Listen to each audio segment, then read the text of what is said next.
Wala ng buhay nang matagpuan ang 37 anyos na construction worker na tubong Molino, Bacoor City, Cavite sa kanyang tinutuluyang barracks sa isang subdivision sa Barangay Daya Itaas sa Laurel, Batangas alas 6 ng umaga kahapon.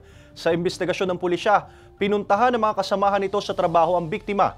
Dito na tumambad sa kanila ang dugo ang biktima na nagtamo ng 3 saksak sa leeg.